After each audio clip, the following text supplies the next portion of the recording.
Welcome back, guys. So we didn't live stream last week and I missed it. Um, I was worried that my husband was going to need some support, so that's why I didn't live stream. But then he told me I could have, so anyway, yeah, here we are. So I've been watching this series on Netflix about Mary, Queen of Scots, and for some reason that got me thinking about blood types, and I happen to have O negative, and then that got me thinking, like, okay, so if it was so difficult years ago before they had medical intervention to get O negative or people with an Rh negative blood type to carry healthy babies and reproduce, then how did the trait get carried through? So I've kind of been watching videos and researching about that topic now, and it is really interesting. There's lots of theories, that people with a negative blood type have alien DNA, they have Nephilium DNA. It's so crazy. And then the other theory is, that the negative blood types, or the O negative, is the original human blood type, and then all the other ones are adaptations of that. But I didn't really know what to think of it, and I wonder if I turn my, oh yeah, I'm going to turn messages on, make sure we have everything else we need. I think so.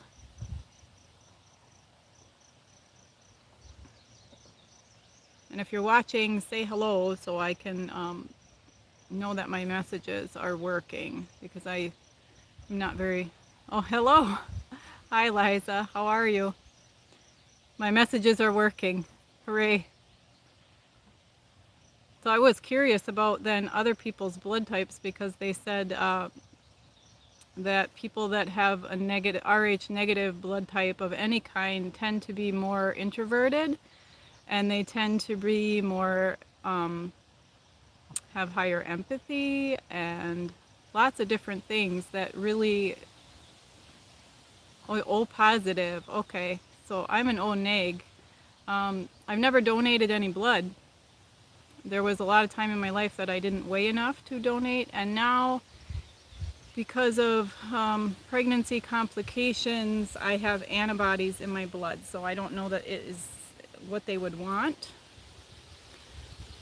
You stop donating. I have always kind of wanted to, because I know that, the O types are in high demand. So I would imagine it's draining.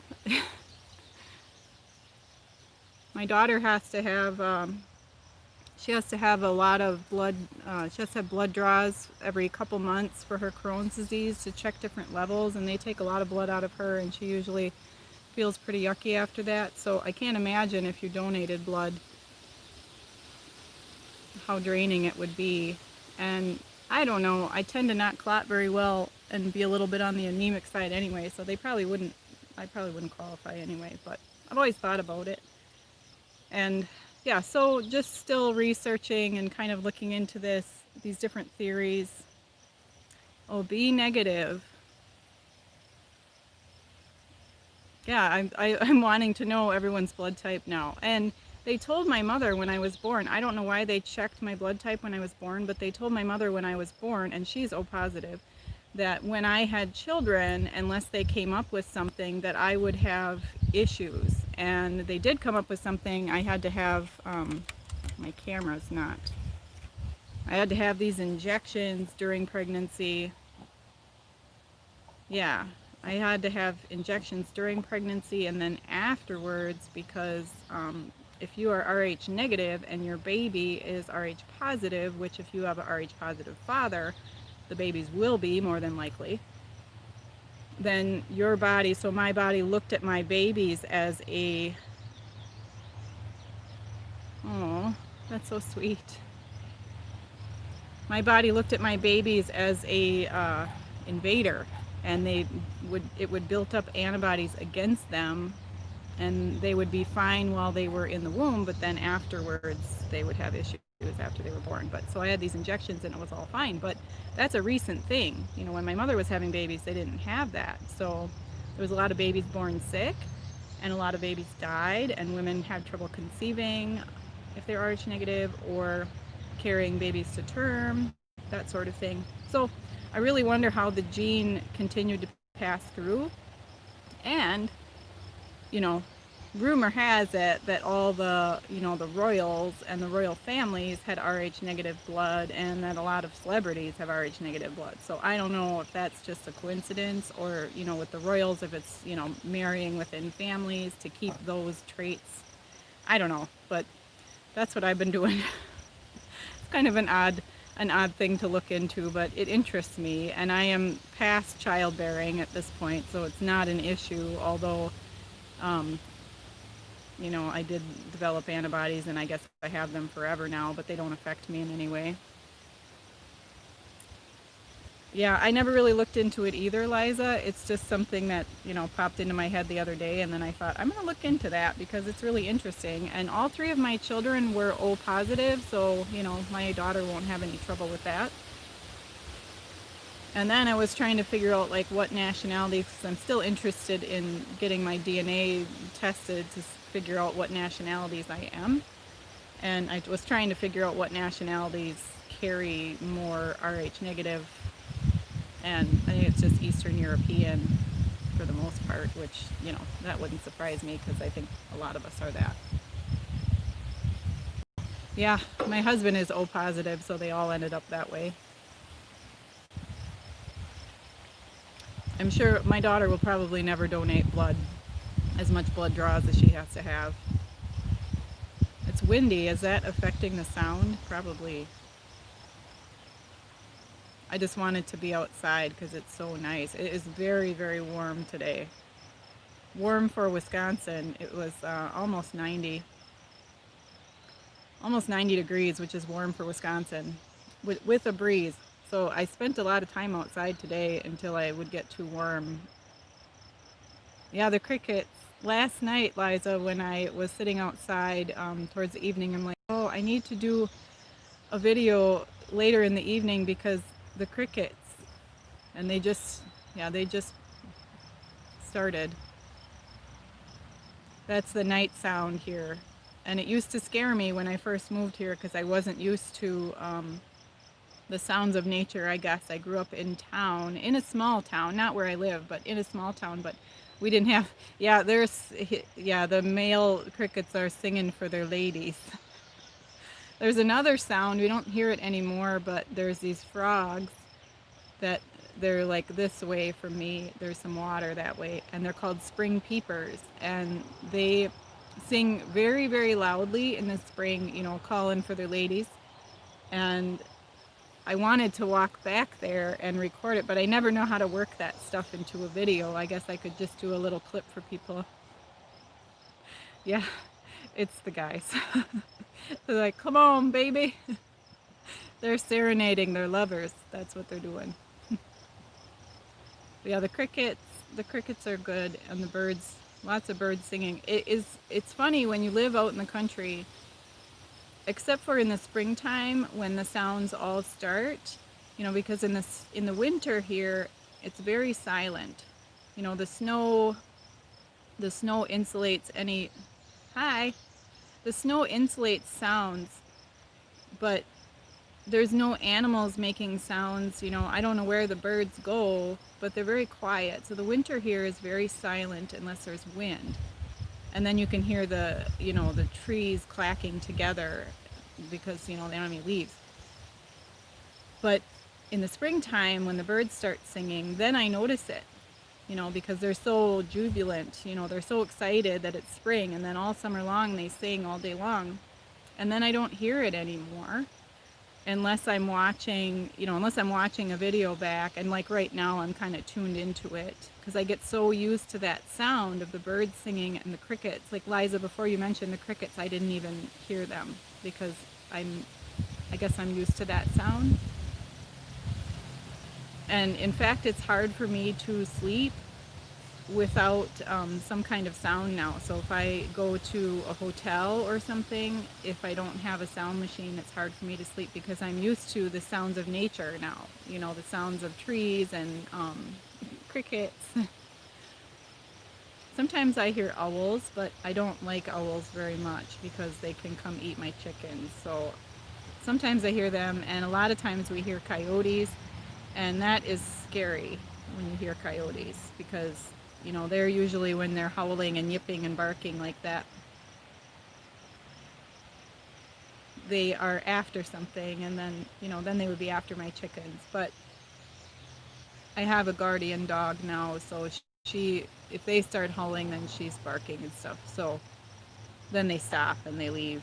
So we don't hear the coyotes quite as much anymore. Not close by. They have been right in my yard, which is kind of terrifying because they're nasty things. But yeah, it is a beautiful sound. I'm amazed when I would go to the city. My friend lived in Chicago for a long time, and I would stay with her for, you know, 3, 4 days, and I couldn't believe the city sounds all night long. I couldn't sleep through it. I didn't know how anyone could sleep with the city sounds, you know, the sirens and the cars and people yelling and all of that all the time. There wasn't any break from it. And I suppose that's kind of like the nature sounds here, where there's no break from it, but it is beautiful. Like they're singing. And maybe for once my rooster is going to be quiet today. I don't know. We'll find out. Yeah, unnatural sounds. Yeah, and it disturbed me. The city sounds disturbed me. I didn't like them. Made me feel uneasy. Oh, here's the wind. It's nice to have the wind today because otherwise I think it would be quite unbearable, the temperature. Although I'm sitting in the shade and I like the heat, so it doesn't bother me that much. I kind of have to collect all the warmth until winter comes back. And if I knew how to turn my camera around without messing everything up, I could show you how the wind moves the trees. That's my favorite thing. We have a lot of birch, and it sways the trees so far. I always feel like, why aren't they breaking? But they're just so flexible. And we finally have leaves on the trees. You know, a few weeks ago there were... Are we back? Oh, I don't know what happened there. The wind's knocking me out.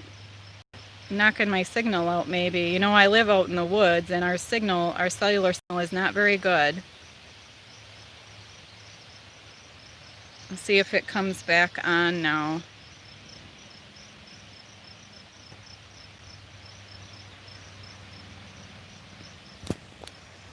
I think I lost everybody. Let's set you back up here. Well, hopefully that stays on.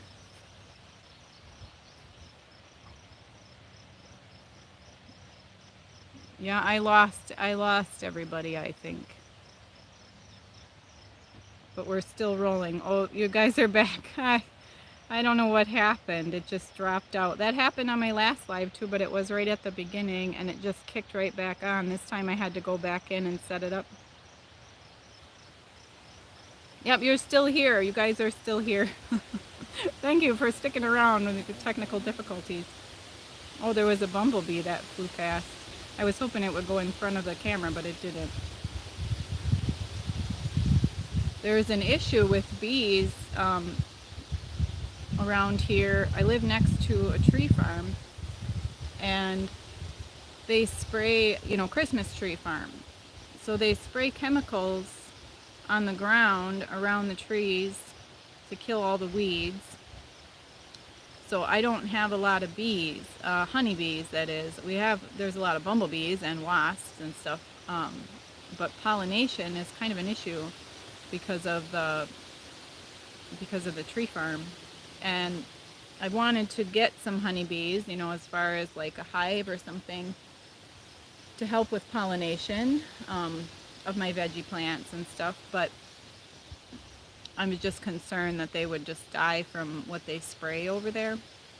So I didn't. So the only veggie that I have issues with pollination is usually like squash plants. I don't have a lot of squash usually, just a few on each vine, not as prolific as other people. Some friends of mine that have like a really big farm and lots of critters and huge veggie gardens, they have honeybees, a beehive, and it's unbelievable the difference that honeybees make in pollination and your the crop that you end up with. You know, just the plants just produce more fruit because of it. Now this tree that I'm sitting under is a crabapple. It's done blooming now, but it gets a lot of blooms on it, and then it's usually covered in bees, which I would not want to sit underneath it if it was, because I don't like being stung. I mean, they don't sting you, but maybe if I was underneath here, they would think I was a threat. I don't know. Oh, lots of wind. It's even going to shake my camera. But I still consider getting bees. I don't know. I don't know if it would be worth the expense and the... Have you ever been stung? Yes, a lot. I think I get stung at least once a year because I'm outside and I walk barefoot a lot, Liza, so I've stepped on bees a lot. All different kinds, you know, wasps, honeybees, bumblebees. I'll step on them. It hurts a lot. It's like a sharp pain, but it's hot.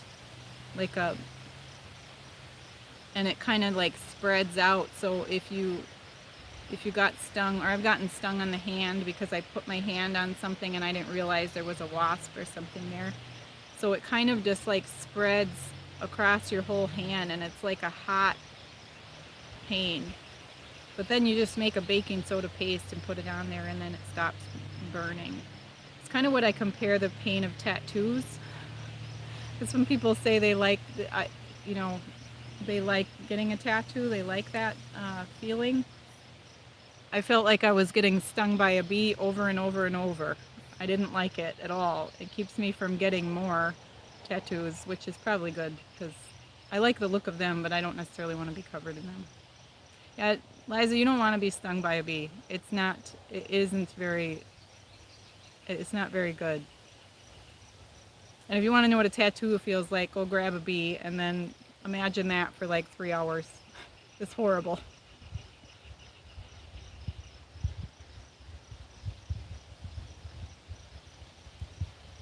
I haven't been stung this year yet.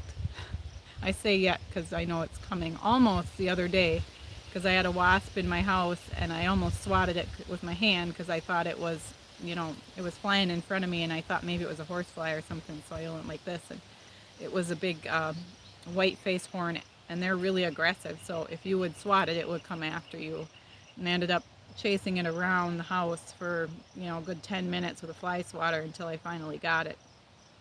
And actually my really old dog, if you've ever seen him, his name is Brutus, and he's a little miniature dachshund, and he's almost 16 years old. He likes to eat bees and wasps, and he will chase them down. Well, not so much anymore because now he's pretty much blind, but when he was younger, he would chase them down and kill them with his mouth and then eat them, and he would get stung in the mouth, and he would just keep doing it. He must have liked the taste of them or something. Brutus, yeah. Oh, yeah, hornets are super aggressive, especially, Kieran, in the late summer around here. My mom used to say that they were like pollen drunk, and that made them more aggressive because in the late summer when there's so much blooming, the hornets are just, and it's hot, and the hornets are just super aggressive. It's like if you go near one, they will sting you. And my youngest son is absolutely terrified of hornets and bees. And I really have a hard time getting him outside once the bees are moving around a lot because he's just afraid they're going to swarm him. He did get stung one time. My 2 boys were like out in the woods and they stepped on a ground hornet nest, so they got stung several times. So that's where his fear comes from. But that was a long time ago, and I don't know. But, oh, there goes a butterfly. I'm not sure if I would thrive well in city life. I wonder how you guys that live in the city do it. I, I mean, where do you go to find like peace and space?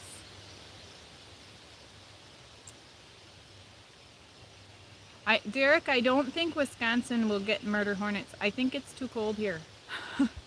They wouldn't make it. I mean, they would survive the summertime, but I don't think that they would make it through the winter. You know, there's a lot, that's why our insects don't get very big. It's not easy living in the city. No, I would think not. Kieran, we find lots of bird nests here, especially when we take down dead trees. Oh, it's nice to have a mix of the two, Liza. When we take down dead trees sometimes, or trees fall down from storms, we find nests all the time. And one time we were cutting down some pine trees, like right over here, so the birch trees could grow a little bit better, because pine is pine is kind of difficult for other plants to grow in because of the acidity and stuff like that. So we were taking down these pine trees that were over here so that the birch trees, here, I'll turn you. Can you see the birch trees? Yeah, they're right there. So we were taking down the pine trees over there, and one of the trees in the top had a hummingbird nest. And I feed the hummingbirds so that they come here, and they also, you know, they like all my flowers, so I get a lot of hummingbirds here. But I found a hummingbird nest. It was like this big. It was so tiny, the tiniest little thing. I mean, it was empty. The babies had already hatched and gone. Thankfully, if there was babies in it, I would have just been sick. That would have made me so sad. But it was just the tiniest little thing, and it was way in the top of the tree. So it's just amazing to me that this tiny little bird can build this nest so high up, and then these babies, you know, have to fly out of it and survive. It just, nature is so cool. There's a bird that builds a nest behind the salon that I work at every year, and it's right, you know, it's like right in the eave out the back door. And I take Chico, my dog, to work with me, so I have to walk out back to let him out, and she like dive bombs us every time. Every time we walk outside, this mama bird is like swooping at you. Yeah, I don't like pine trees, Liza. I cut them down. You miss living in Wisconsin, Derek? I actually would like to live somewhere else. I would like to live in Southern Oregon where my brother lives. It's rural, like I am. Lots of countryside, but the weather is a little bit more mild, and it's not as cold. I have a really hard time with the cold. It really shuts me down, and my body doesn't deal well with it. I have not acclimated in 40 years to the cold, even though I have lived here my entire life. And my parents, you know, my mom and my stepdad, they always took us outside. You know, we had very little money. I mean, I can say we were poor when I grew up. And they always took us outside, and my parents knew a lot about nature, a lot about plants and growing things, and they always took us, that was what we did for fun. You know, they would drive us out in the country, and we would just walk through the woods and in streams. And you know, my stepdad knew a lot about different things in nature, so he taught us in his way. He was a very quiet person, very few words, but he taught us a lot about, you know, made us love nature. Took us fishing a lot.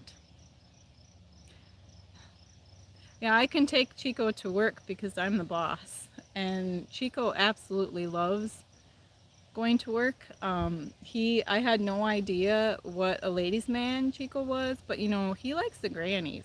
He likes the old ladies. They're his favorite. Probably because old ladies carry treats in their purse. But he is just such a lover at work. And usually people say like Chihuahuas, you know, he's a Chihuahua mix. I don't know exactly what he is, but he's Chihuahua mix. And usually they are kind of like aggressive, and they're not super friendly other than to their one person. And, you know, I am his person. I'm his favorite. But he loves all the people, and he's so excited to be at work. I ask him in the morning, do you want to go to work? And he's so excited, and then he gets in the car, and then as soon as we get there, I mean, he's like trained at the salon. If he hears that front door open, he is out there greeting that person before I am. If he hears the phone ring at the salon, he is running out there to help me answer the phone. And he knows exactly what to do. He kind of just sidles up to people and just waits, you know, sits nice like a good boy and waits for them to pet him. If they don't pet him and they ignore him, he just goes about his way. But of course, if they pet him, he's like all about it. He just sits next to him on our little couch that we have there and just gets petted and petted. And he acts like the most pathetic, sorry for himself dog while he's there. And he gets so much attention for it. And you know, I brought Chico to work, not necessarily for me, but for him, because he was just so sad that I would leave him all the time. So then I would take him in. But it's just, he's a funny guy. And he loves his job. He doesn't get paid well, but he loves his job.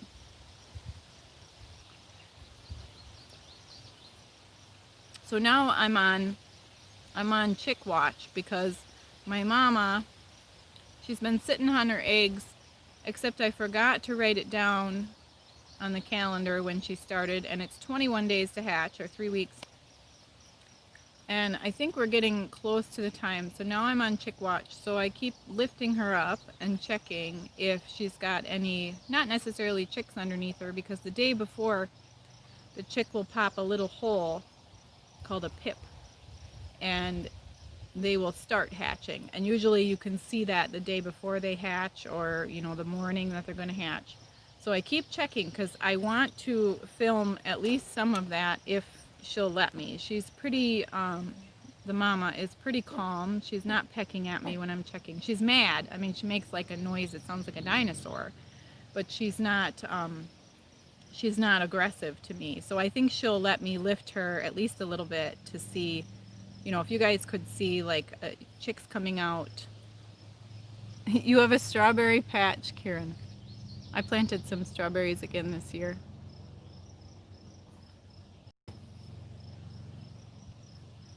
Did you plant some strawberries?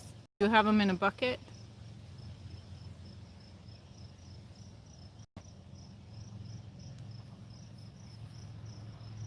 Oh yeah.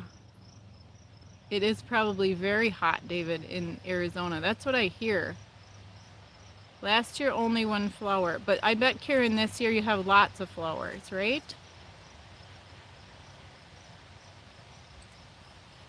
Hi, Mike. Thank you.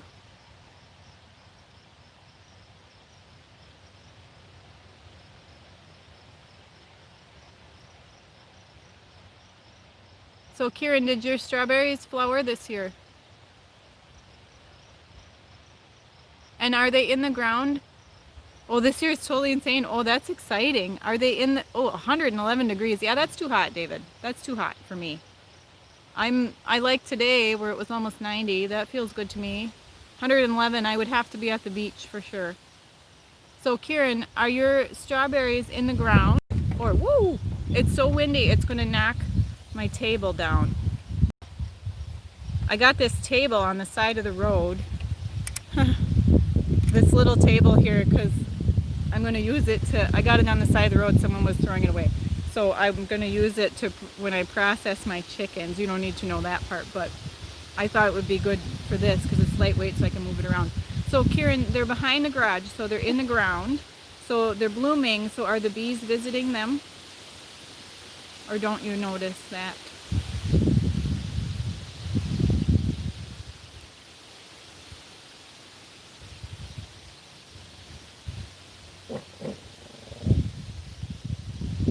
Yeah, well,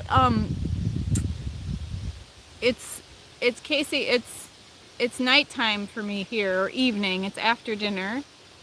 And I'm trying to do one later in the day because I thought with people being back to work this would be a better time, but then I realized that all my people in the UK, this is the middle of the night for them, like it had been for you.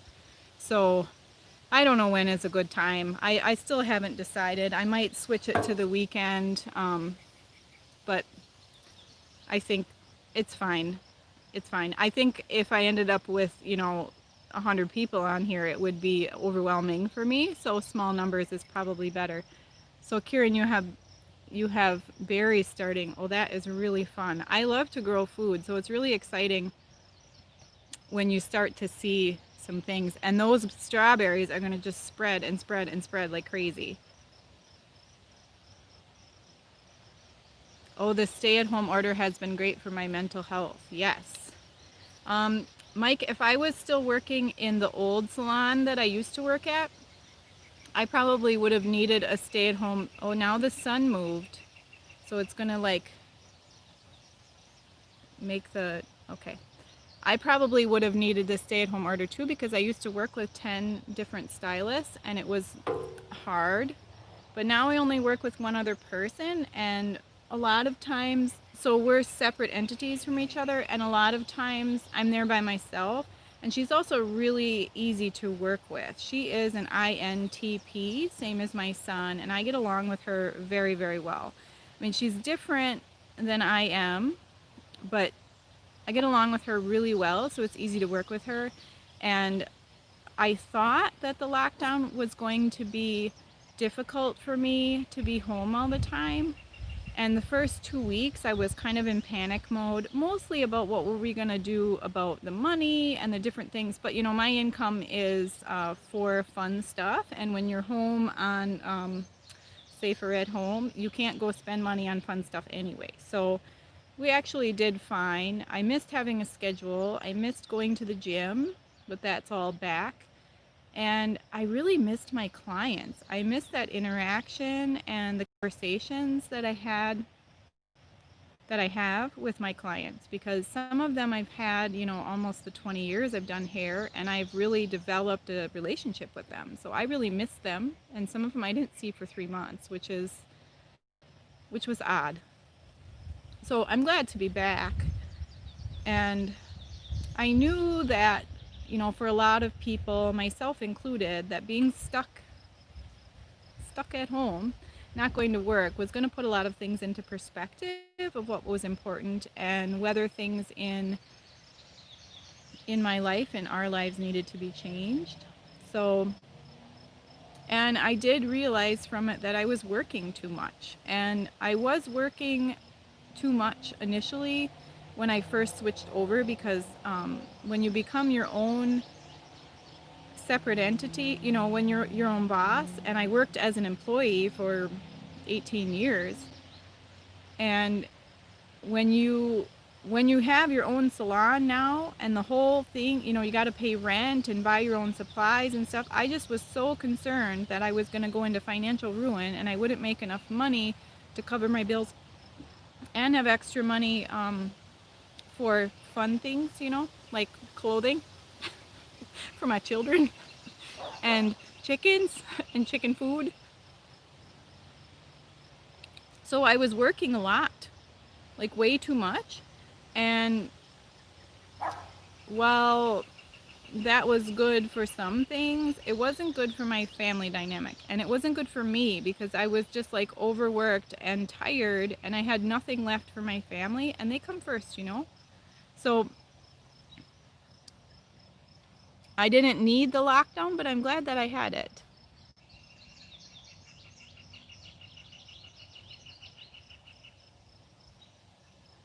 It is beautiful here, Mike, in the in the summertime. In the winter, I mean, some people think it's beautiful with all the snow and stuff. I like it for about a day, and then it's too cold.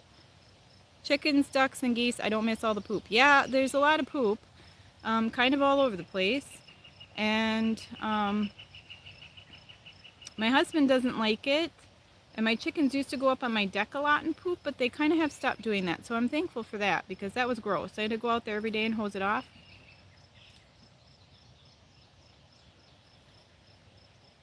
We just need human interaction in doses, I think. Yeah, I do need human interaction in doses. And the salon is a really good place for that, because I'm one-on-one with my client, and it's a limited amount of time. They have a scheduled appointment. If it's one of my barber clients, I mean, I'm with them for 15 minutes maybe. And then if it's one of my, like hair color, one of my female clients, or some men get their hair colored too, but mostly it's females around here. Um, it's a set amount of time, and I kind of let them talk if they want to talk. If they want to get their hair cut in silence, that works for me. Well, the backlighting is amazing. Well, I will watch it back later once it uploads to the channel just to see, because I can't ever remember what I talked about once this is all over. So I do watch it back. So the backlighting, we'll see how it looks. And then you just sold your company. Oh, so Mike, what are you gonna do now? What's your plan now? If you sold your company. I love working for myself, but I don't have any employees. I would love to have some employees, but things would have to look a little bit different. That's probably down the road for me, maybe once I am too old and crippled to cut hair anymore. It's called fertilizer. Yeah, that's what I tell my husband. Like, it's lawn fertilizer, the chicken poop. And they go in my flower beds and scratch it up, and then there's no weeds, and then they poop, and it's fertilizer. You're going to teach. Cool. Kids? Like at school, little kids or high school kids? What is your degree that you could teach? What can you teach? Anything?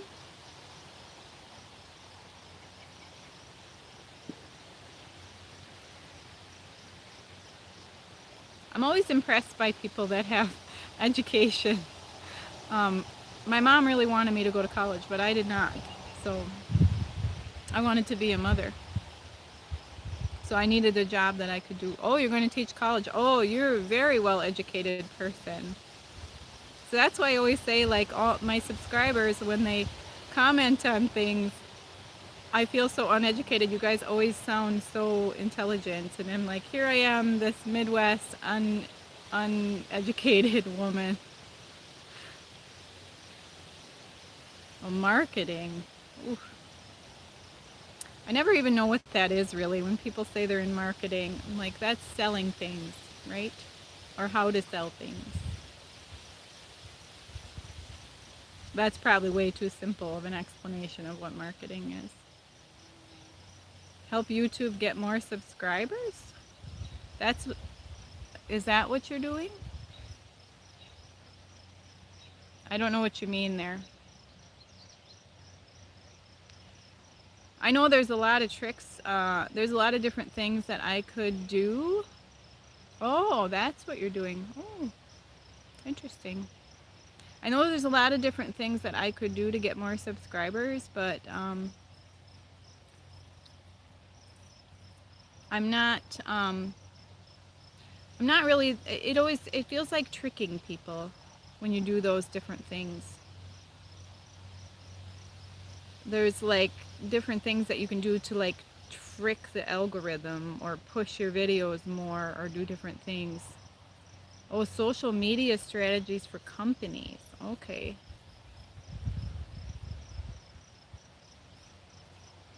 I should be doing some sort of social media for my salon, but when it's just one person, it's like, how busy can you be? I can only work so much. And I don't want to work more. I decided, when I went back after this lockdown, I was like, I'm only working 3 days a week. Mike, that's what I thought too. If they like my content, they will come. And I know that there's some things that I could leave out that would cause more people to subscribe. I know that I could ask for people to subscribe. I could ask for them to like my videos, that sort of thing. But I didn't really want to be like that. And that's what I thought. If they like my content,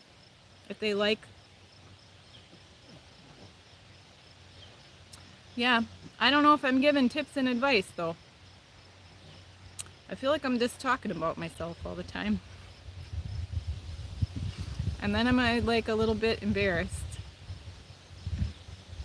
Well, I shouldn't be talking about myself so much. But it's taught me a lot. Maybe all this talking about myself needed to teach me something and not so much everybody else. I don't know. Oh, there's another bee flying around. He was like buzzing the, I don't know if you guys saw him. There's some, oh, hair tips, I mean, yes. We could do that. We used to, my partner and I, we used to like post pictures of colors and we'd talk about the goats. Well, let's see, Karen, have you ever had, oh, this is on my head. Karen, have you ever had any goats? Or have you had any experience with goats? I've had them for almost a year now, and I thought that they were going to be a lot more work than they actually are. They're very easy to care for as long as, yeah, people can relate to what you're saying. Yeah. Okay, so you haven't had, so goats, as long as you have a secure fence. Right, David. Yeah, that is what kind of made me, you know, my therapist told me to start a channel because she thought that it would be very helpful for people for me to talk about my experiences and things I was going through. And so that's what it was about. Yes, Mike, the goats.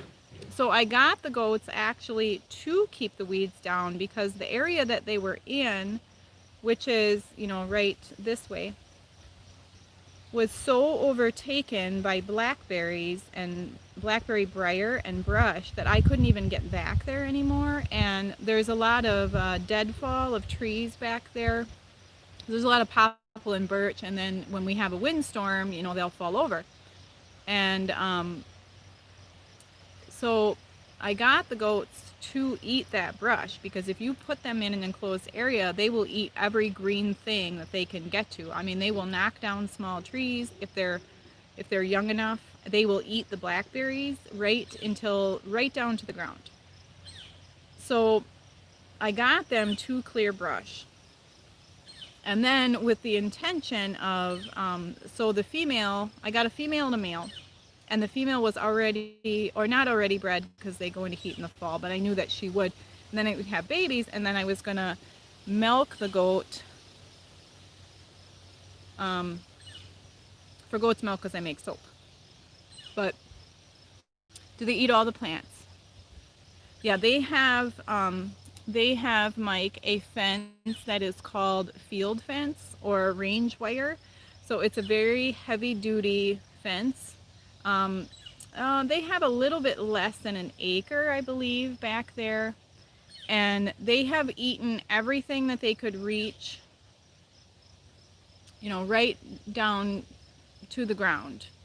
And now what's growing back up, they're eating. And then all winter you give them hay. But I just ordered some portable, so then they also have a string of electric hot wire, you know, along the top of the fence because my mama figured out that she could just push the fence down and jump out whenever she wanted. And then she was coming out to eat my flower beds and, you know, I didn't want that. So,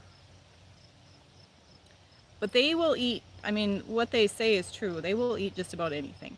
As far as plants are concerned, they will just, I mean, it is crazy what they eat. I could not believe that they would eat that blackberry briar because, I mean, we're talking about canes that are like this big round, and they just clear it out. So I just ordered some portable electric fence that you set up in an area. It's like a mesh, and you set it up in an area, and then you put your fence charger, which is the thing that has the electric shock, and then you put them inside there. So I'm going to have them clear brush, you know, like on the side here where I showed you, and there's all brush in there. So I fenced that area off, put them in it during the day until they get it all eaten down to just the large trees, because obviously they can't eat large trees.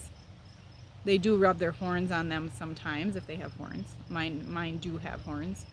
But so that's what I'm going to do. I just ordered it, so I'm not sure exactly when it's going to come, but then I think next week. But then I'll set that up in an area until they clear it, and then you just kind of move it over. I know out in California they have whole goat herds that clear brush for people. Like they rent goat herds to clear brush because they'll eat, you know, all the plants, all the invasive plants.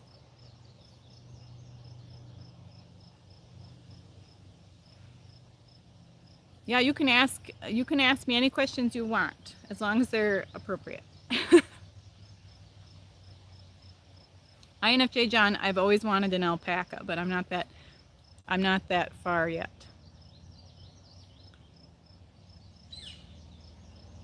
Yeah, and you don't, Karen, you don't need a lot of land. Um, we just have 2 acres here. Oh, I think one of my goats just got stung by a bee. Oh, she like ran snorting. Poor mama. I sold her 2 boys. Yep, Mike, ask away. I sold her 2 boys and she cried for them for 2 days, and that made me really sad. But they were like beyond weaning age, so they were old enough to go, and I couldn't keep them, but they were sure fun to have. They're so fun to watch. Do loud noises and conflict bother you? Yes. Loud noises, especially sudden loud noises or very noisy places, very much bother me. Um, Loud music, I'm like overwhelmed by noise. And if a place is very noisy, I feel very uneasy. And conflict, I'm trying to get better about conflict, but I just run from conflict. I don't engage in conflict. I don't like to argue, but unless I really want to argue, with my husband. If I really want to fight with him, then I will, but I'll go at it, and then I want to pull back when it gets to be too much, and it usually very much upsets me. But yeah, loud sounds, yeah, especially loud sudden noises really bother me. Unless it's nature sounds, like water, the sound of waterfalls never really bother me. I love thunder and lightning, but maybe not if it surprised me, like if there was a thunder crack that I wasn't expecting. But I watch storms roll in. I love it because we have a lake that's back here, and the storms usually in the summertime typically come off of the lake, so I'll sit and watch. Do you feel like an observer of this world? A lot of times, yes. I observe people a lot, and I've always observed people. Even as a young person, like a child, I always just kind of sat and watched. And yeah, I always kind of feel like I'm taking it in, but then I don't know, I kind of like lose sense of myself. It happened this morning.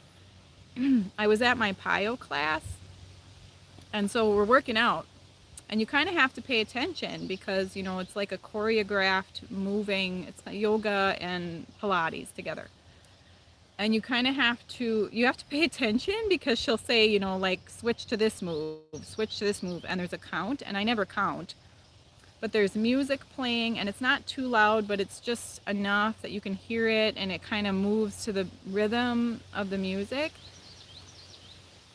And I kind of sometimes lose myself, paying attention to what's going on in the room. And then I'm like, oh, I need to switch feet, so I'm just like observing, and I'm not even in my body, I feel like.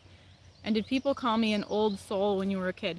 I'm not sure about when I was a kid because I have a lot of dissociation from childhood, so I don't really remember a lot of my childhood. But I have been called an old soul my whole adult life, so I'm sure when I was a kid I heard that too.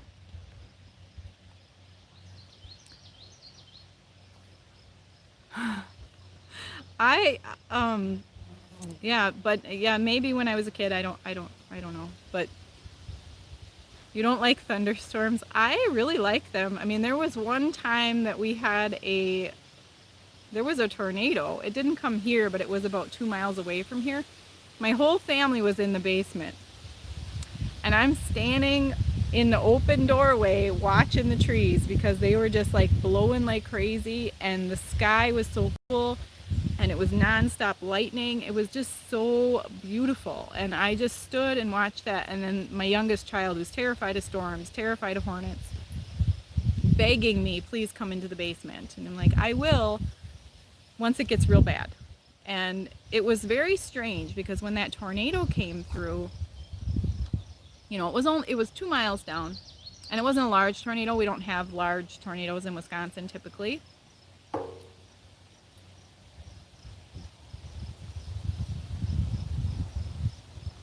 Mike, I think I have this tickle in my throat. Mike, I think the same thing. I think society is set up for extroverts, extroverted sensors, um, and for social people, and for people that have a lot of hospitality and are gatherers of people. I think that's what society is set up for. Women that are good entertainers in their home, and they can, gather a crowd of people and keep everyone entertained. I think that is what is most desirable, especially in the culture I live in, in northern Wisconsin. Women that can like hold court. They that's what our society here is set up for, it seems like. And there's a lot of like status stuff, which I hate. Kieran, I love thunder and lightning. It is the best thing.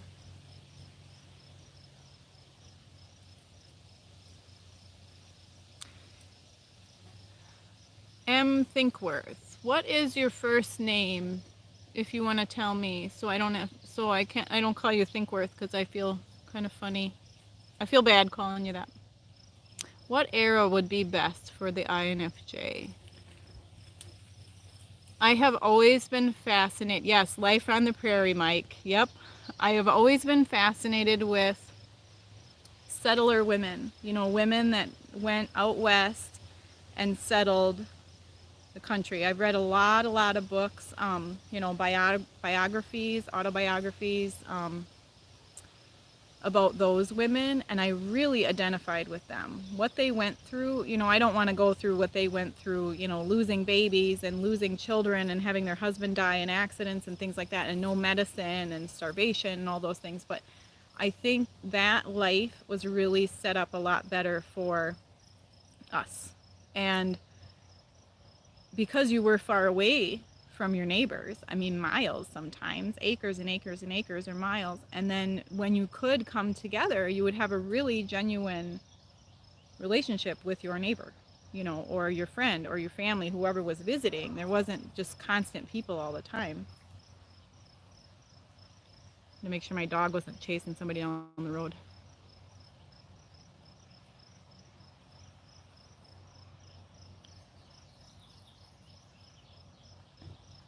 Woo! When I use a sound machine when I travel, that's what I have at night is rain and thunder. It's the best. I always feel like you were born 100 years too late. Yeah, I have heard, Derek. I've had people tell me you were born in the wrong era. Yeah, and kids told me I was weird when I was younger, but I just thought it was because we were poor. I didn't really understand what they were talking about, but they did tell me that in high school too. You're weird. You're real weird. And I didn't understand it then, but kids weren't very nice to me, so everything they said was mean. So I never really thought much into it.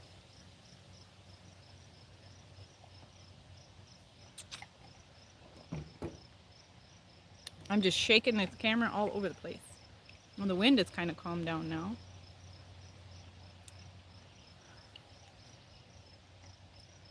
We're supposed to have a thunderstorm tomorrow. We've had several good rainstorms here this spring, but not much thunder and lightning. But as hot as it is today, and will be tomorrow, and then Wednesday is supposed to be a lot cooler, so that usually means thunderstorms. I never cared about fashion trends or sports. Oh, Mona! I used to have a really good older friend named Mona. I love her.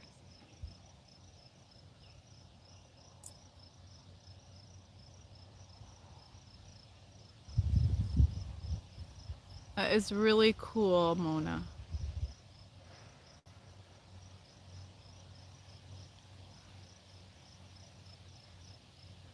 Seen and not heard, and yeah, your thoughts matter. Yes, they do.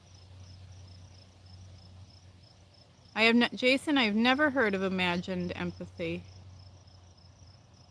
And Mike, the sports, I'm 5'3" and not coordinated, so sports were never really anything for me. I was in high school more into art, of course, and different things. Oh, now the dogs are barking. Who knows what is going on? Minnie. Yeah, they're gonna bark.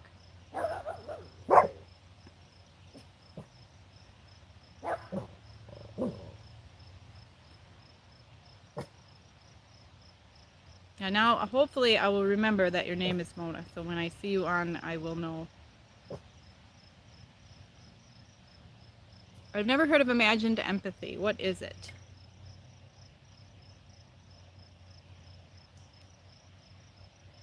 Your speech pattern is awkward. It's awful.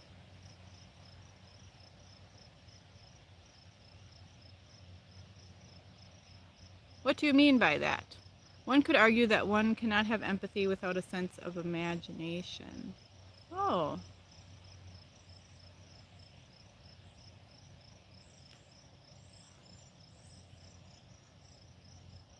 Yeah, you would have to have a sense of imagination, Jason, to kind of put yourself into what they're feeling. So definitely, but I don't know a lot about cognitive functions, but I would think anybody that is an intuitive has a very vivid imagination and introverted thinking. You know, you would have to. Lost a lot of trees from lightning. Oh, I don't feel weird about it, Mona.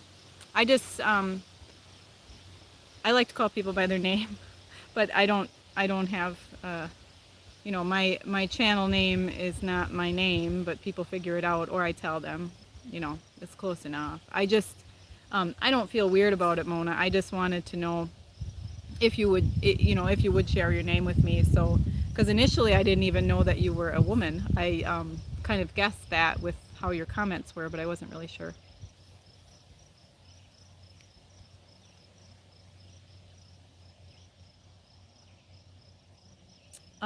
Yeah, Mike, I don't know if you've noticed from my videos that I kind of do the same thing when I talk. I think working with the public, you know, for 20 years like I have, and having conversations all day long, 3 days a week, has made me better at speaking. And I also, in high school, was in debate and so I was kind of trained for speaking, I guess. But when I'm trying to get a point across about something, there's usually like 50 side stories. I can't just like spit it out. So I have the same type of thing, but with practice, it does get better. And I do notice that people, yeah, interrupt me a lot. And then I always wonder if that's because I'm rambling, or am I talking too much, or are they just rude? Not sure. How is my husband? I'm pretty sure that he passed his stone. He is having some belly issues now. We're thinking probably from pain medication. So he's having, you know, difficulty eating, and his belly is upset a lot, and he has like pain when he eats and stuff.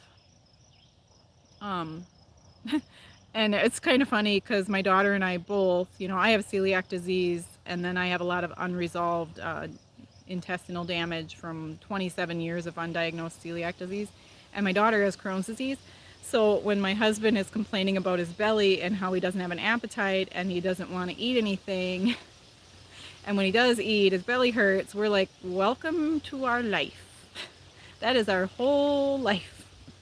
So I feel bad for him because he's not used to it, and it's not his normal sense. You know, he is a food lover, and he loves to eat, and I'm not bragging, but I'm a good cook, and he loves my food. So it's hard for him when, you know, his first love, food, is not something that he can celebrate right now, but he'll get better. Most extroverts seem fake to me. Not all of them, but a lot of them. There is, I don't like the ones that are very showy, and usually I can pick that kind of person out really quickly. And I usually just kind of fade into the background with people like that. I just let them do their thing. They're just rude. Yeah, probably. Yeah, our thought runs faster than our speech. Absolutely, Mona. You know, I do these videos, and if I don't have notes, which I don't very often have notes anymore, I did this morning, but and all this just spills out, and my thoughts just run so fast, and then I don't quite get it all out, and then when I watch it back, I'm like, ugh, I missed half of what I was going to say.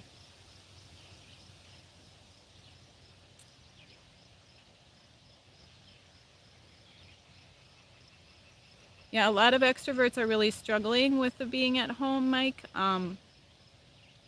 My youngest son is really having a hard time. We are open again now, but still some people are not going out as much. So, and he's also 12, so like the social life is just really getting to be important for him, but he's really having a hard time. He's an ENFP and he is very extroverted, very about the people, talks a lot, nonstop. Just this constant flow of information coming out of his mouth. And yeah, he's having a hard time. And my daughter, ESFP, she hates being stuck at home. She hates being alone. She loves the people. So she still managed to get, does he drink soda a lot, my husband? Not anymore, but he used to. His issue is, he puts too much salt on his food and he doesn't drink enough water. So it's like a chronic state of dehydration and he's prone to kidney stones. So, and he knows all that, but he's got to decide what he wants to do with himself.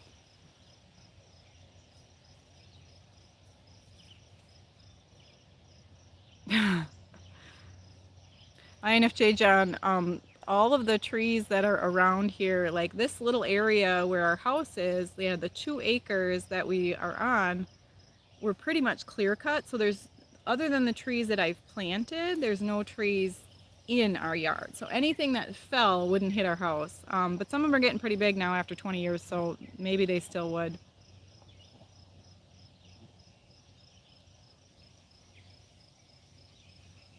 Yeah, Mike, me too. I often mumble something, I'll be ignored, then it will come true. I don't mumble them anymore. I just tell people, but I don't have a lot of people that I talk to, so. I heard that as part of the leadership courses that we have to speak slowly, but the problem is the delivery of the content. And, for me, Midwestern people do not speak slowly, especially not me. I speak pretty quickly most of the time. Thank you for defending your extroverted family. Oh, Limey is my husband, by the way. Yep, I defend my extroverted family. Quiet.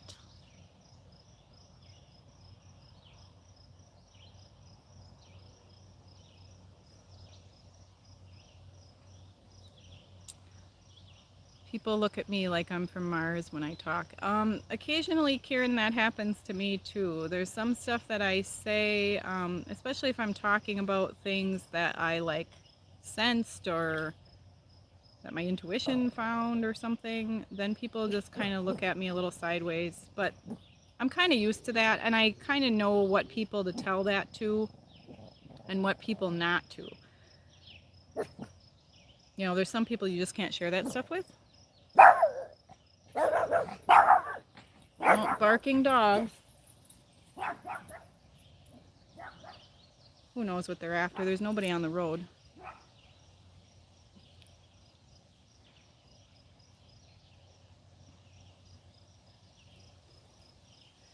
Yeah, I think Mike and Mona, I think we are better writers than we are speakers. And I think that's just the way that it works. Because, when you're writing, you can write it out as the thoughts come out and you can kind of edit yourself a little bit. And I started out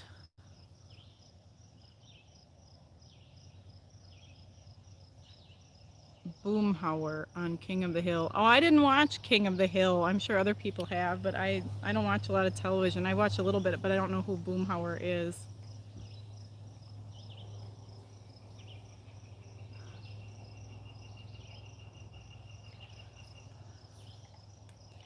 Now, I started out with this prior to the YouTube videos. I started out writing in a blog, which I only did, I don't know how many blog posts, but that I was able to edit myself too much, and maybe the content was better, more digestible for other people, but it wasn't getting out what I needed to because I could edit myself. I don't know if that makes any sense. Whereas in videos, I don't really edit them and I just speak and then it comes out how it comes out. What's worse than brainstorming with a group of 6 people? Nothing.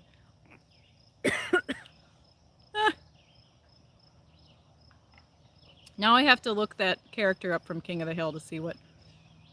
Brainstorming with a group of 6 people is horrific. What's worse than that is being in like what my old church used to call a small group, where you have basically 6 people and they ask you icebreaker questions such as, what in your life is giving you, or what are you doing right now that's giving you life? What are you doing right now that's taking away life from you? And while those are fine questions, and I realize I've been asking you guys these questions for a few months now, but spur of the moment, you have 10 seconds to come up with an answer of what's giving you life and what's taking away your life. This question is taking away my life. Mike, are you asking me if I have kids?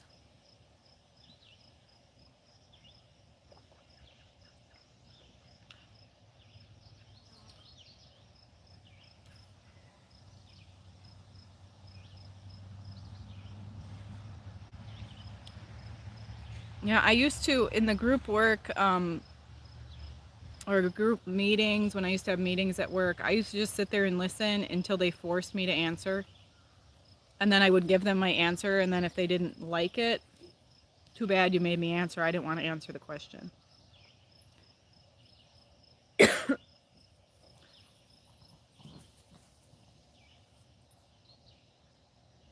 Yeah, Kieran, staff meetings at my old salon were horrible. It was horrible. They interrupt each other. People were crying. They were yelling at each other. It was just disgusting. Ugh. If I never have to go to another staff meeting ever again, I'll be very happy. Hello, Todd. Oh, living in Alaska off-grid under a rock for the last 23 years. That is amazing. That is awesome. Nice to see you, Todd.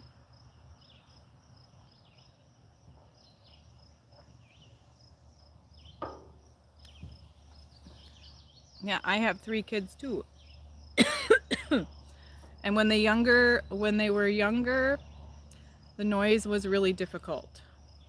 You know, like especially like with their toys and stuff, like noisy toys, you know, yelling and screaming, running around.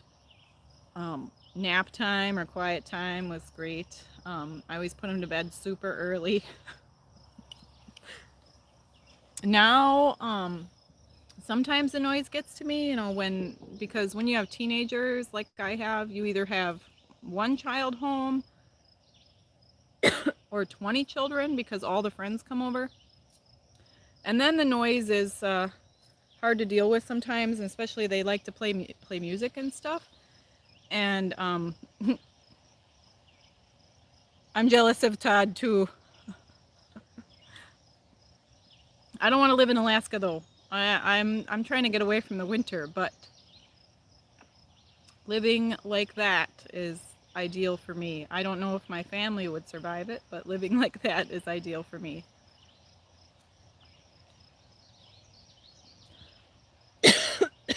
The pollen is getting to me today.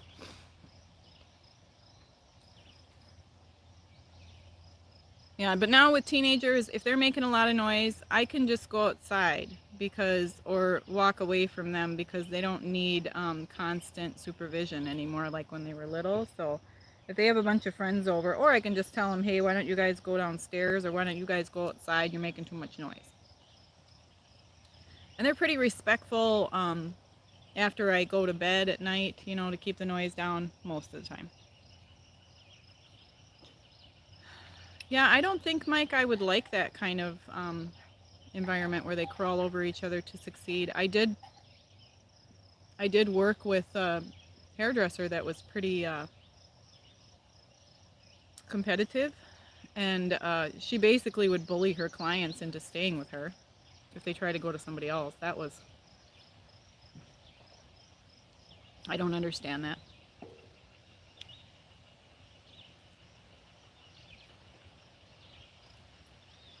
Oh, it has, Michael. I have wondered about you, Michael. Hi.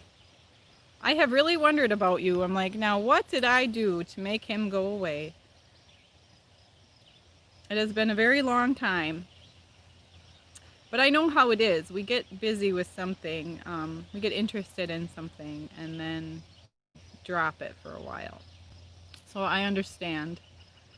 But I do notice when people aren't commenting, of course, and or people that are regular commenters that stop, and then of course I have to like overthink it and wonder like, was it my last comment that scared them away? You know, do they? And most likely it has nothing to do with me, but you do think about stuff like that. But it's nice to see you. I have thought about you quite a bit, especially with the pestilence that we're having right now and your line of work. I know that you're like cancer medicine, but or cancer researching, but I wondered if any of this involved you and your line of work, or if you're still on the same thing, if they shifted you.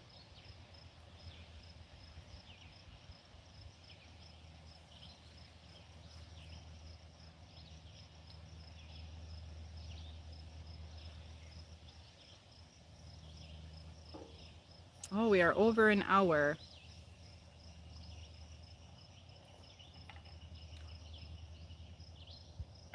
And the sun got out of the way now. It was like directly behind my head where I had to block it, but it moved now.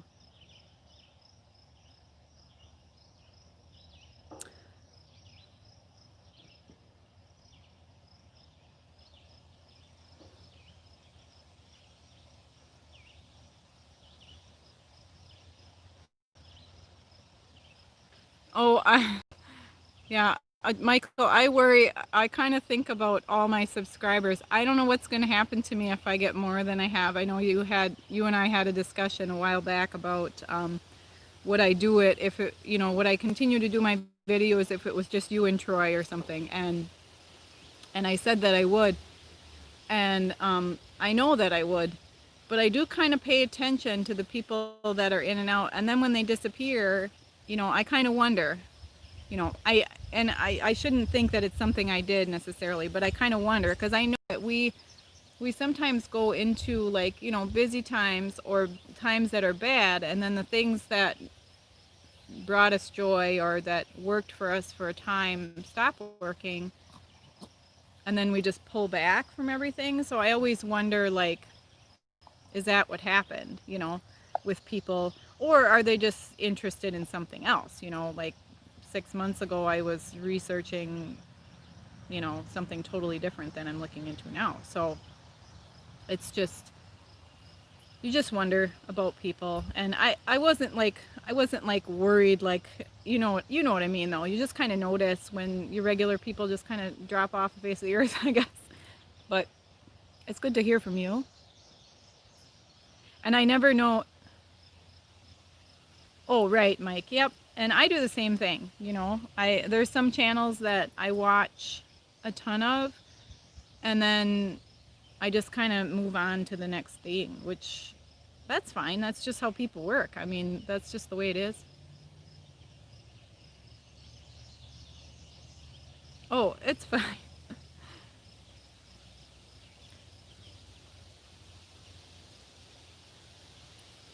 Yeah, that is the limitation, Mona. It's yeah, there is it is limited that way. We do, Mike, we do wander around researching different things. I know I do. Now I'm going to I'm going to research the crap out of Rh negative blood types and decide if I'm, you know, if I'm royalty or alien.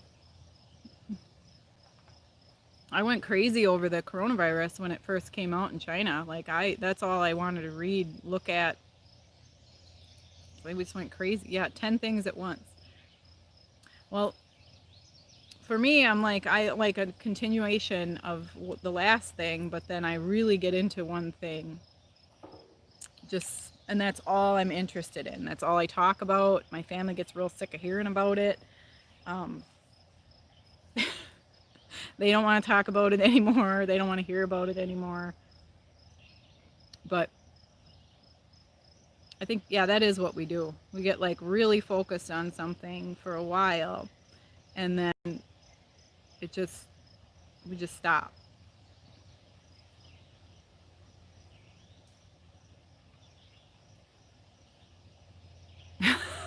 Yeah, you better go to bed. 2:13 a.m. is way too late.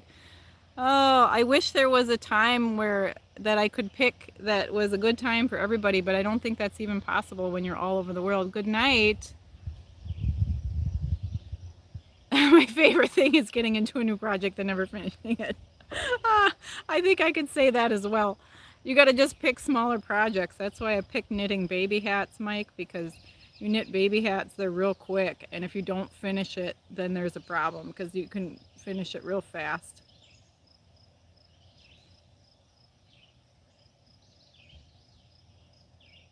Yeah, I like to start a new project and then never finish it.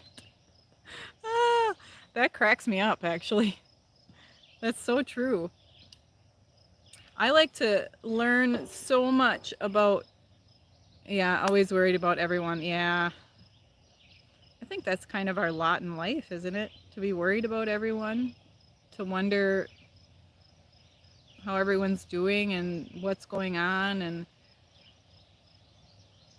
I don't know. I think that's just what we do.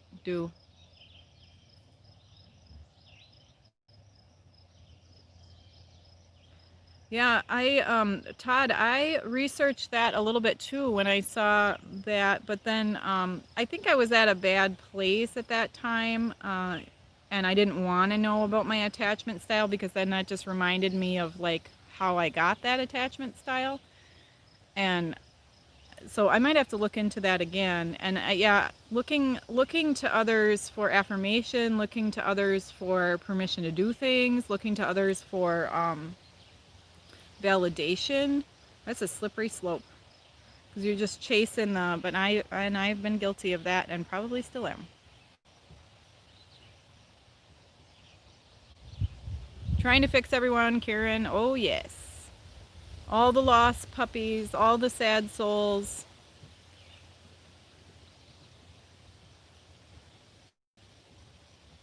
Oh, Michael Sleaton is Mona. Yeah, I don't. I am perfectly content where I'm at, but I know that, it just keeps growing. I know when I got to 500, I was kind of terrified because I thought, how am I going to continue to do what I'm doing and connect to people? Because that felt really important to me because all of the INFJ channels that I had been watching were different than this type where they were just giving information and it wasn't necessarily personal. And I kind of wanted to put like a human being behind it, I guess. So that's when I started doing what I was doing. And there are other ones like that I have found now. Maybe newer ones or ones that are just not well known, but the really big ones, they are just, it's more information, and they may be talking about their own personal experience, but they almost talk about it in the third person.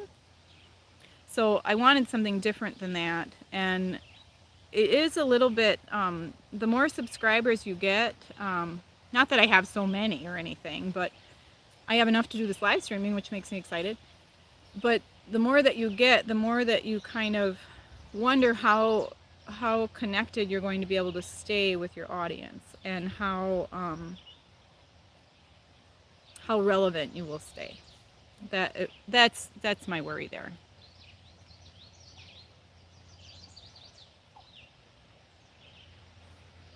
I don't know what audio editing is, Mike.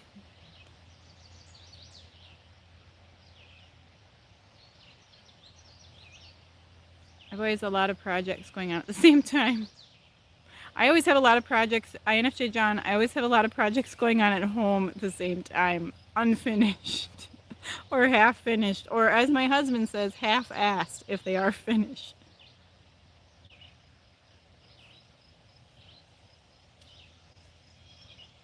Thank you, Michael. I feel very good. I am very happy. I'm much better than I was in the winter. Like I said in my last, one of the commenters in my last live stream said that the weather is our mood, and I'm usually very good in the summer. Last summer I was not. I was still depressed in the summer. I was still dealing with the loss of my dad, and or not dealing with it was more accurate. And I am just really in a good place right now. I really feel good. I am healthier now. I got super thin. I mean, I'm always small, I'm always small, but I did get super thin for a while, and that, doesn't do well for me. But yeah, I am happy right now. Thank you, Michael.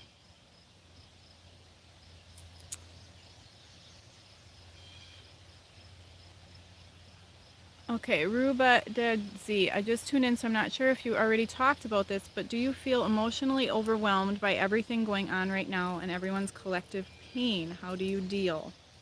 Well, I try to not watch the news because initially when this was all happening, and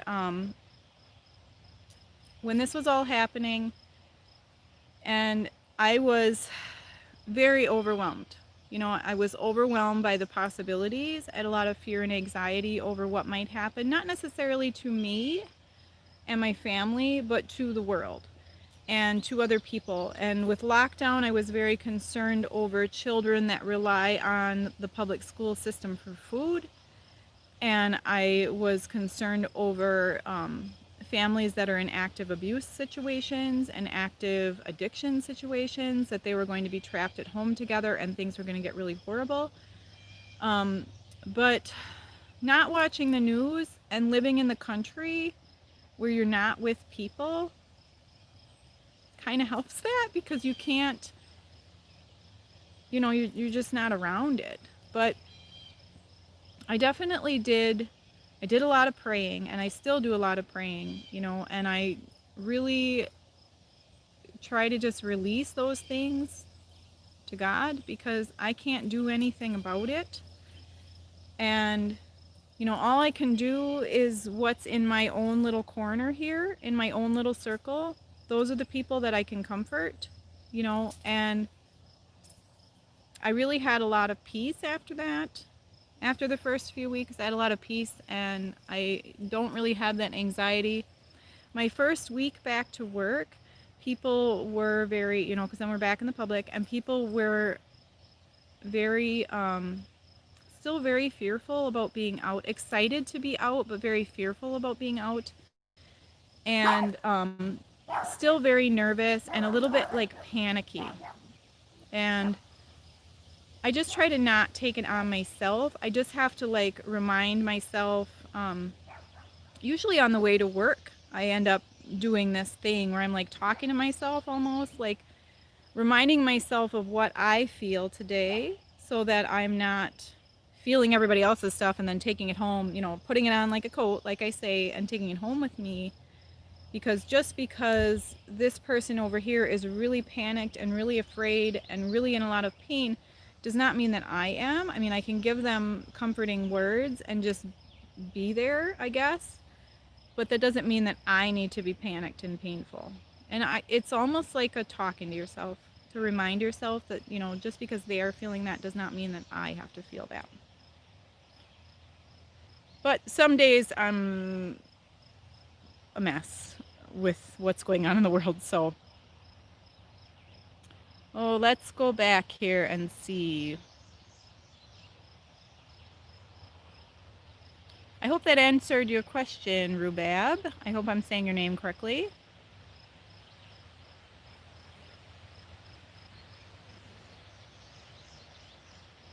Mona, usually most YouTubers are not genuine and continuously tell you to like, view, and subscribe. Yeah, and I don't like that. It kind of annoys me. That's one of the tricks that the, you know, like the YouTubers that tell you how to grow your channel, that's one of the things they say to do. And I don't like it when they're trying to sell me other videos or sell me subscribing. I don't like it, so I don't want to do it to you guys. So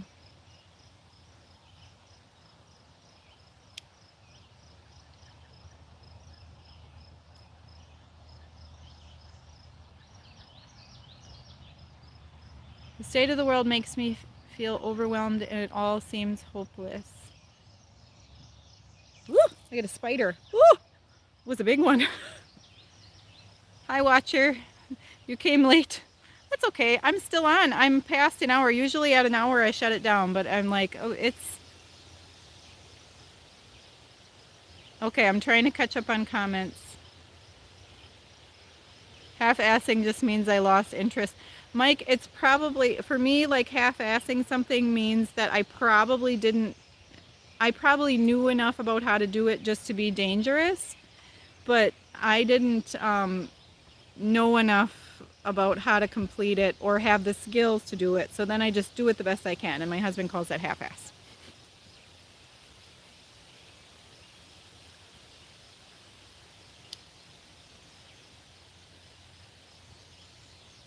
Your wife gets annoyed and says you care too much about complete strangers. Is that a bad thing? I don't think so, because we are to love other people. And sometimes, I mean, I have had complete strangers say the most beautiful things to me, and they probably had no idea how much what they said touched me. I did a video a long time ago about what one lady at the DMV said to me, and it was literally one sentence. And that, you know, so complete strangers, I mean, I don't mean you bring everybody, you know, all these strangers into your home, although my grandma used to do that. She used to bring home random people from the bar and feed them Thanksgiving dinner. But I think caring for strangers is part of what we need to do. Oh, now my husband's standing over here watching the live stream, but there's a delay, so I can hear the echo. That's weird. Okay, we need to catch up on the comments here.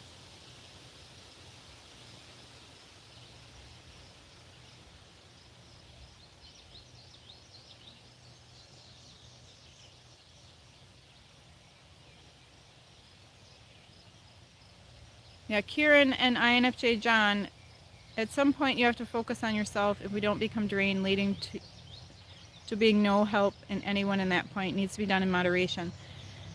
Yes, and I have been at that point where you're just completely burned out and you have a meltdown.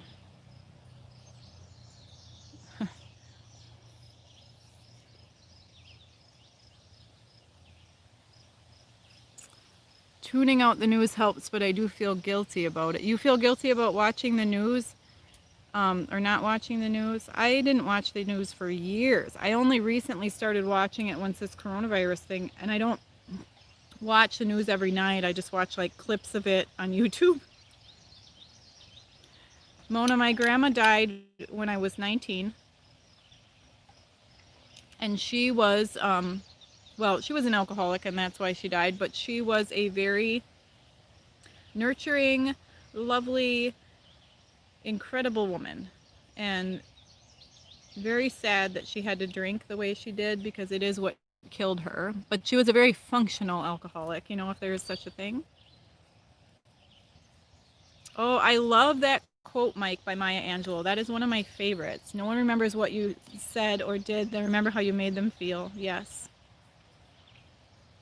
Oh, my grandma is one of a kind. Yeah, she was. She was, yeah, she sure was. She knew how to have a good time, that one. I have a picture of her. It's so funny because it's so my grandma. I have a picture of her, and I don't know whose wedding it was at, but here's my grandma, and she was beautiful, beautiful woman, and she is holding 2 beers, big smile on her face. Like she knew how to have a good time, but she was very, very nurturing, very like hospitality. Um, she, I was her favorite, and she told me that. Um, and yeah, but yeah, I was 19 when she died, and which makes me sad because then I didn't have her through my adult life, and I could have really used her. You know, I could have really, I would have really loved to have a grandma, you know. I had my husband's grandma, and she was also an incredibly amazing woman, very, very loving and very kind, and loved people so much. I learned a lot from her about how to love people. And she's been gone a few years now. But my husband's grandma was the grandma that I had as an adult, which is, I was really blessed to have that. Yeah, Mona, my dad, which, you know, my grandma's son, same thing. And he's been gone, it's almost 3 years now. So my grandma was 58 when she died of an aneurysm in her brain. And then my dad, alcoholic as well, um, he was 59 and he died. So now they just followed in each other's footsteps. But my brother and I, neither one of us really drink, and we are not alcoholics. So I think we have broken that chain, and that's my hope anyway. Oh, the sun is going down, so now the light changed. That's cool.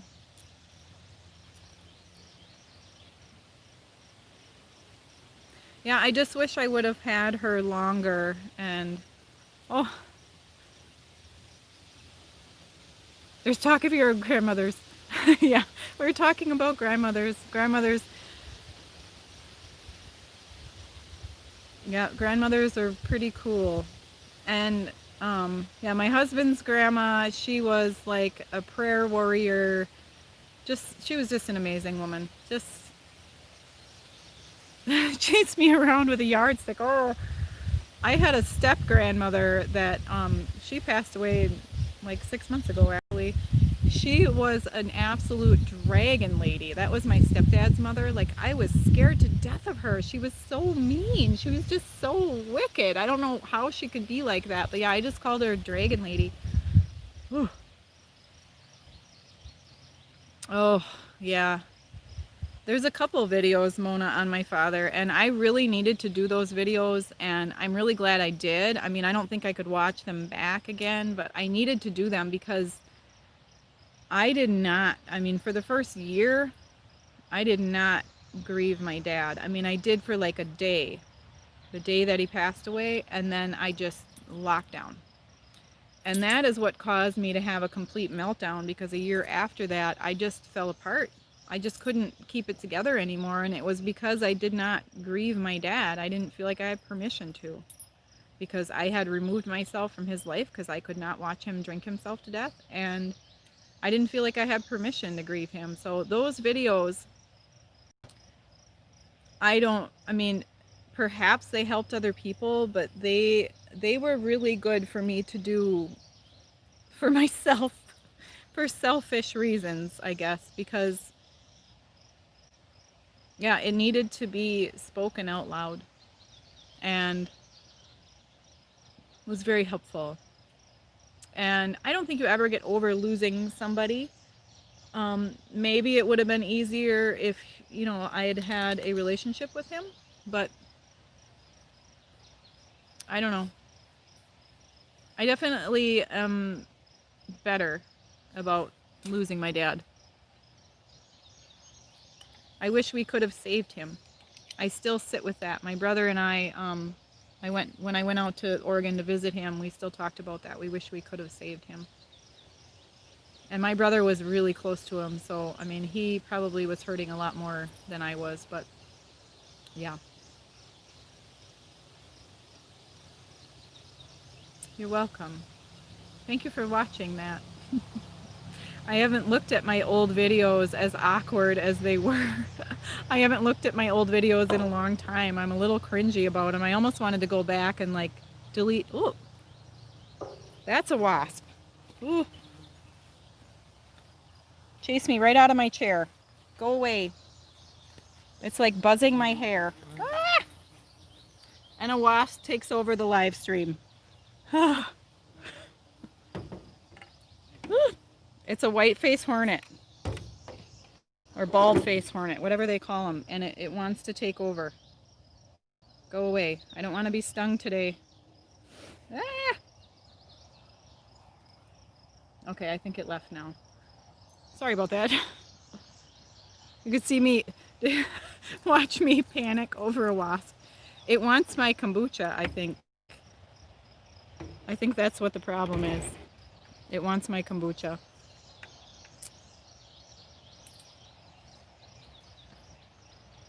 I love old trucks. I like old things, Mike.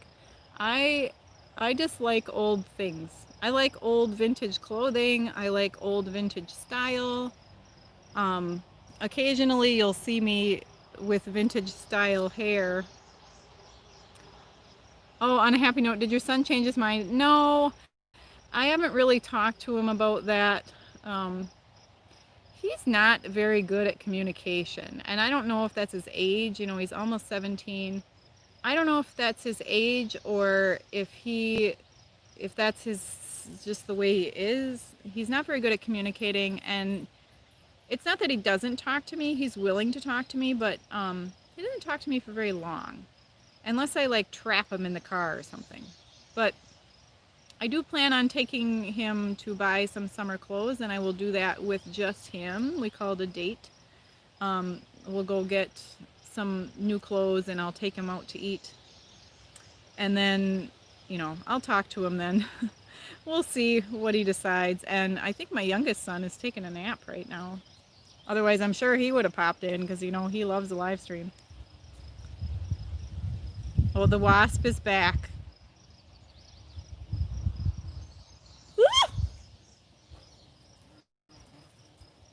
I might, ugh. Go away. Oh, it's literally on my legs. I feel like I should move.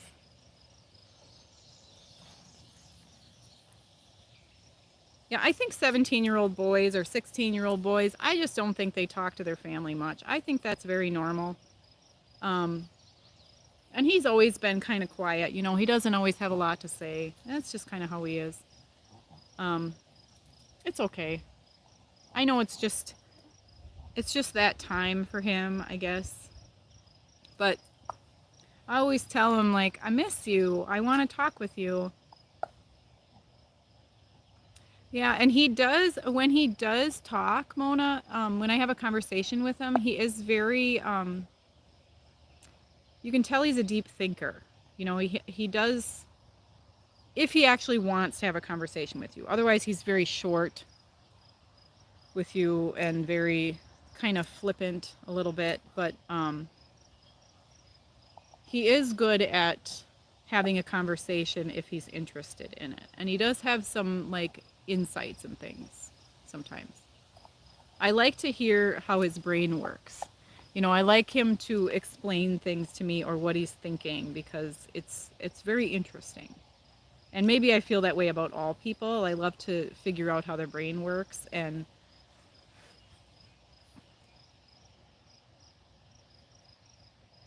yeah, they can text their friends. Yeah, Todd, they can text their friends. And my older boy, I mean, the text messages I get from him are like, yep, no, later. It's like one word.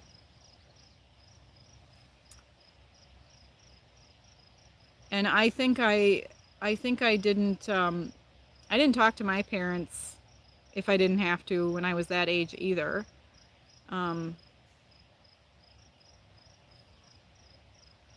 I mean, yeah, I just think they don't.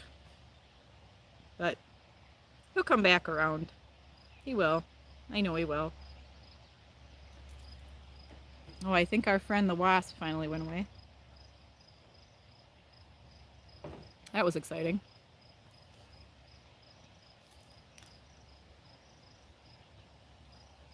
Well, you guys are talking about cars. I will talk to him. His name is Garen. I will talk to him. I would love to have him on here. I think he would. Yeah, they come around back around in the early 20s. Yeah, maybe so. Somebody told me not until they're 30 with the boys. I don't know. I'm my youngest one. He's going to be 13 pretty soon, and I'm really not. I mean, I look forward to them growing up, but I'm not prepared for another teenager because you feel like you lose your child for a little while. They become something else before they come back to you.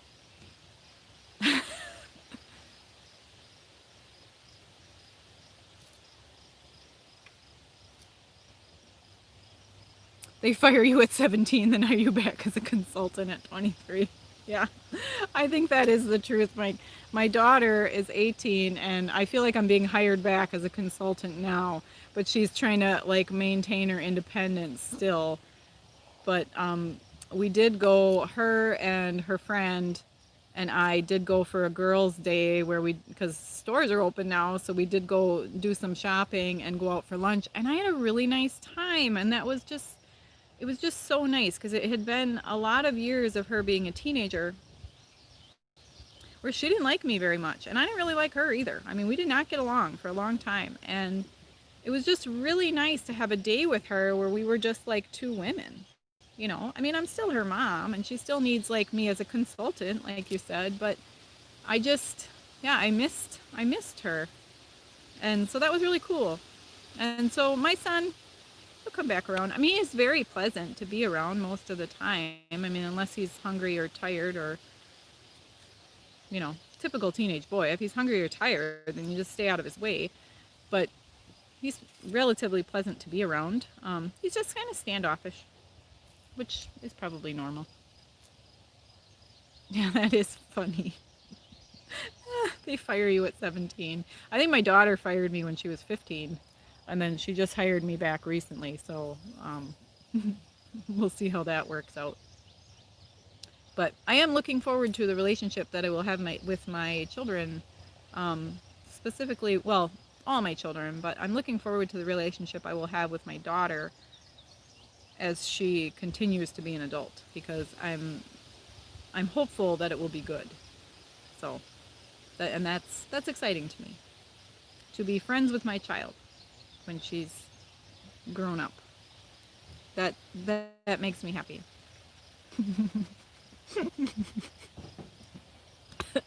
DJ, that's really funny. If he's hungry, tired, breathing. Yeah, I used to say that my daughter, oh my gosh, the breath that came out of my nostrils made her angry. I mean, there wasn't anything I could do. Like, I couldn't even, like, function. I couldn't, the fact that I was alive made her angry. And for a while, vice versa. just, they're just difficult. And I'm sure I was difficult. I'm sure we were all difficult in our own ways. My mother will tell you that I was a very, very good child because externally that is what she needed, so that's what I showed her. There's no reason to talk to me. You already know everything. That sounds like something my husband would say. Uh, oh, that is hilarious. Oh, making my eyes water. Oh, man.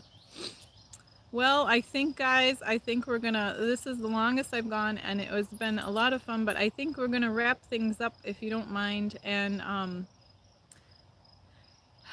still trying to figure out what time to do this. I mean, I just don't know what is a good time with everybody all over the world. It's so difficult to pick a time that would work for people without having people staying up until the middle of the night. That makes me feel so bad.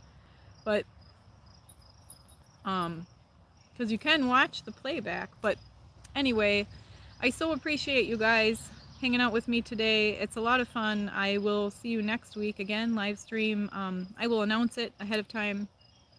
And We'll see if it's the same time or if I switch the time. I'm not sure. I'm trying to find a good time for all that's somewhere in the middle. Maybe we'll, I don't know. Anyway, thank you guys. I will see you next time. Have a great week. Bye bye.